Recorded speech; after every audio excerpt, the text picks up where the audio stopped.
Assalamu alaikum wa rahmatullahi wa barakatuh, and welcome to the airwaves of the Voice of the Cape. If you just tuned in on 91.3 FM stereo, 89.8, 90.9, 95, as well as www.vocfm.co.za conventionally, but also streaming live on social media on Facebook and YouTube today. And that, of course, is for our Matric Revision program, continuing today once again with paper one of a subject.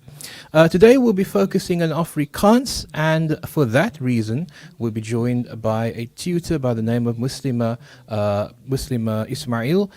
She's a tutor in English, Afrikaans, Business and Economics up to first year, university level, and she joins us right now. So I'd like to welcome her first, Muslima.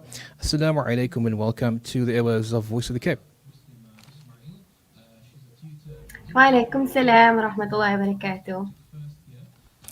Shukran so much for joining us, Muslima. Obviously, Afrikaans, a language that's very much embedded in our culture, in the way that we do things, so many variations. But today we were speaking Savor Afrikaans, as they say.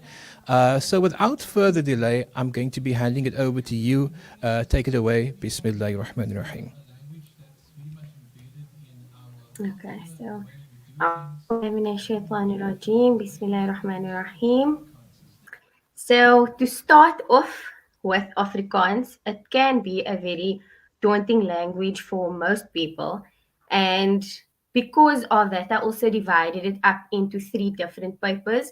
So some people do Afrikaans as a home language, then as a first additional language or second additional language. So to accommodate for all three different levels, I did excerpts from each. But before we actually start, I just wanted to give some tips for language in general, because sometimes when we reach exams, when we say I don't need to study for paper one because it's just paper one, you're just gonna read, answer questions, and then you come to paper one and you don't understand half of what is going on in the paper. So when we do language, it's divided into majorly two components. So it's reading and understanding, which includes translation, and then also listening and speaking. So for reading and understanding, including translation, we have to read. For language, there's no shortcuts. You have to absolutely read, whether you start with small booklets, short stories, it doesn't matter. And then also with listening and speaking, you have to incorporate it in your life. So choose a day in the week where you just speak Afrikaans. So then you speak to most of our parents, they speak Afrikaans, or some of the parents are young. So then you speak to your grandparents, perhaps, so your aunties or uncles, whoever's well versed in Afrikaans. You speak to them, even if it's just one day in the week or half a day or just a portion. You decide, okay, I'm going to speak. And then also try to watch, because there's many different social media platforms. We can watch videos on YouTube. You can also just follow certain Instagram pages. There's a there is one Instagram page in particular that shares Afrikaans prose. So that is like klein gedigte, where they share that, and you can also learn new words from that. And then another thing you can also do is find someone that will be your buddy. So it's like a language buddy. So if perhaps in your house you don't speak Afrikaans, it's maybe your second additional language you're doing in school, you could also find a friend at school. So then if we aren't currently at school now, if you can't do video calls, you can send voice notes. So then you catch up with him, but you do everything in Afrikaans. Then you speak about how your day was, what you ate, what you see around you. Use descriptive words to describe. And then also, vocab revision is important, especially when learning a new language or just an additional language. So you can get a book like this, is a small little notebook. So whenever you see a word that you don't understand, you look it up in the dictionary and you write it in your book. then from that time you start using that. Even if you're going to speak, if you're going to speak a little English, little Afrikaans, a little of another language, even if you're speaking up to 4 languages, as long as you start using that word in your speech, I'm sure it will help. And then the last thing is also to try and be consistent, because without consistency you won't really, you will get to a certain point one day and then tomorrow you stop for up to a week, and then it's like, okay, I know I'm back at square one. So always try to do these things. So inshallah we will start now with the what I've prepared. So, as I previously mentioned, I divided it up into 3 sections to explain for home language, first additional language, and tweede additionele taal. So then moving on to the next slide, we now speak about the composition of the 3 papers. So it's divided into 3 papers, and today we're going to focus on paper 1. So vraestel 1 is about woordgebruik, taal, and opsommings. So in the first section, you would usually find a section where you have a leesbegrip. So a leesbegrip is what we have in English, a comprehension. So it will be a short text, you read it, you understand it, and thereafter you answer questions thereon. So I'm going to go into a leesbegrip. The first is to just understand it and give some tips. So the first is to underline words that you do not understand. So that is when you see a word, it's you make a streep. So onderstreep is a good tool, because while you're reading, there's words that are there, but it's very important. But because you don't understand a big chunk of it, right?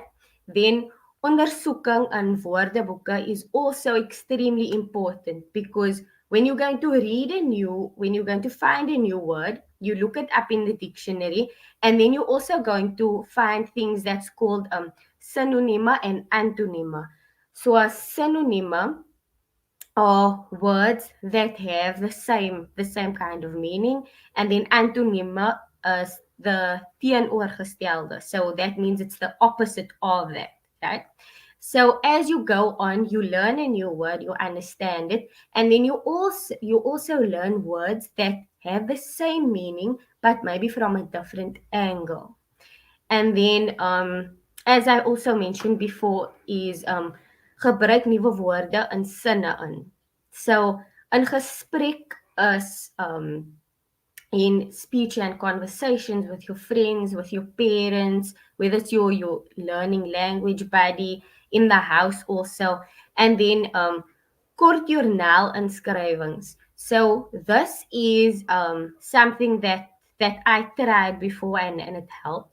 So you can have something that you call a skryfjoernaal. So what this is, whenever you learn something new, then you write it in there. So then you use one word, but you write multiple sentences over a period of days until it sticks in your head. So for example, I today my new word that I learned was leesbegrip. So then today I'm going to use leesbegrip in addition to ondersoek. So we write one sentence on, then that tomorrow again. Then you write another sentence, but in addition to the words that you also learned today. And then the most important thing is to read. Without reading, you won't get anywhere, you won't see any progress, but also you have to be consistent, because without consistency, you won't really get very far. Now, to start with voorbeelde, which is examples, just to show you how this can work, is this is an extract from a past matric paper in the first additional language, which will be eerste addisionele taal. So it will be your tweede taal. So in this extract, it speaks about a musician, right? So Aartsbiskop Trevor Huddleston het vir jou sy eerste trompet gegee en gereël dat hy trompetlesse neem. So you in the sentence that they're speaking about is you Masikela. Then you het die instrument sommer gou bas geraak. So the difference between die and die with this on top here, we have different accents, it's called in Afrikaans. So when die is on top of that e over there, it's for beklemtoning. So beklemtoning is to put an emphasis on it, because when I'm saying this, it just means general, but when I say die, it's almost as if I'm pointing at it. So that accent over there, when it comes so skief, then you just think, okay, it's a point with your finger, it goes skew like that. So it's for beklemtoning. Sommer gou bas geraak. So sy vriende het toe ook begin belangstel om musiekinstrumente te speel, en dit het gelei tot die begin van Suid-Afrika se eerste jeugorkes, die Huddleston Jazz Orkes. So in this extract, we have one of the first words here that you could underline as bas geraak. So bas geraak is when you do something or you practice something. It's to do with practicing something, and then after practice, you almost become very good at it. So it's like when you start playing guitar, so you practice every day until you become one of the most well-known musicians. So then example of this, I made an example here, is na 2 weke in wiskunde ekstra klasse het ek die vak bas geraak. So when you use these words, for example, I can say bas geraak in today, this is my first sentence, then tomorrow I can use it again.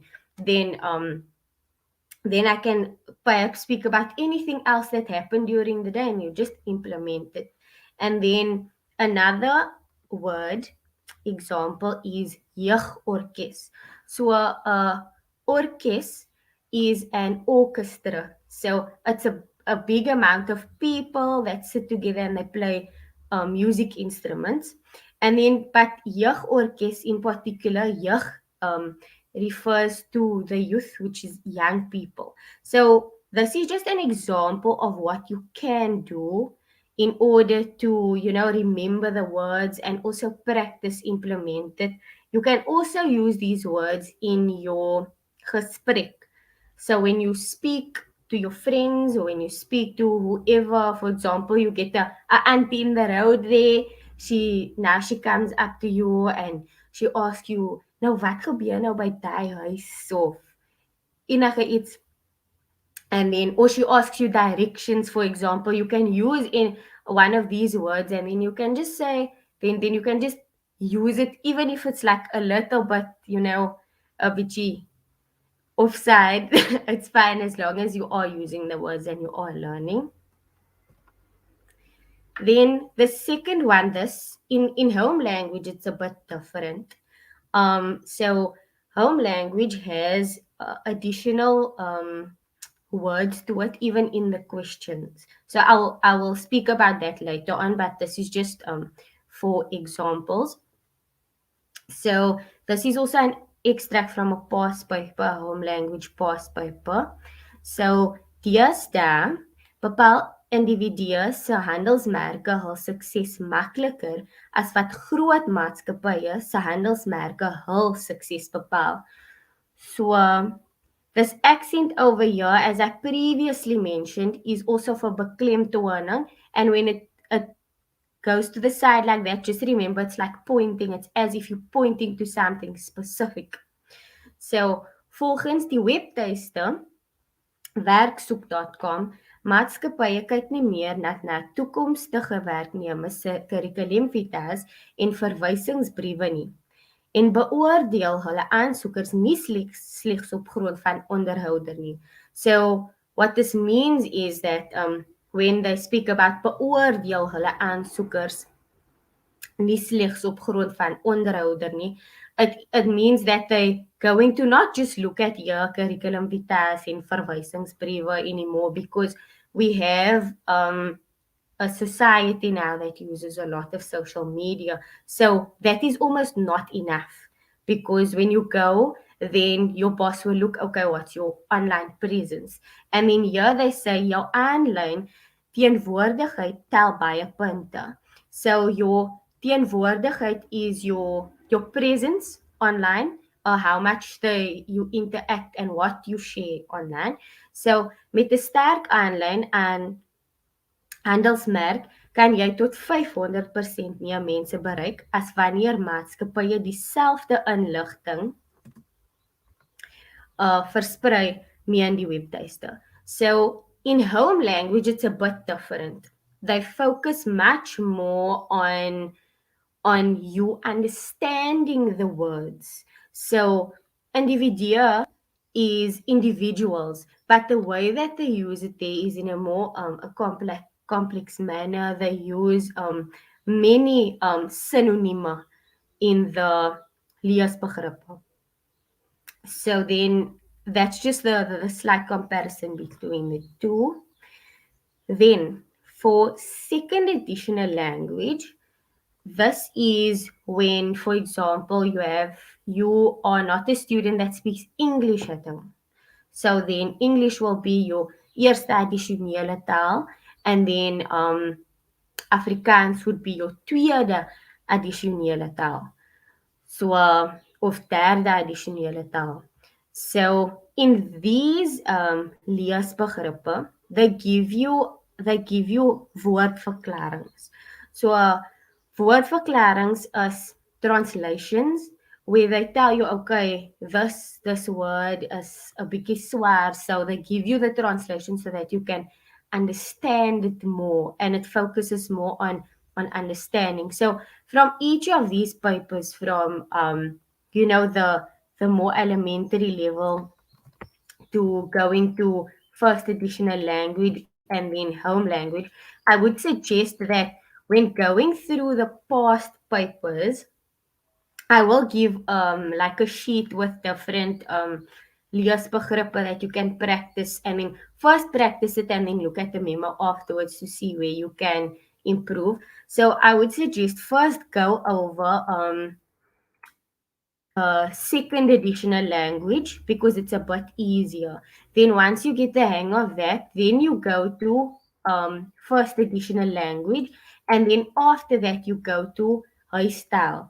Even if you're not doing huisstyle, it will still help if while you're doing that.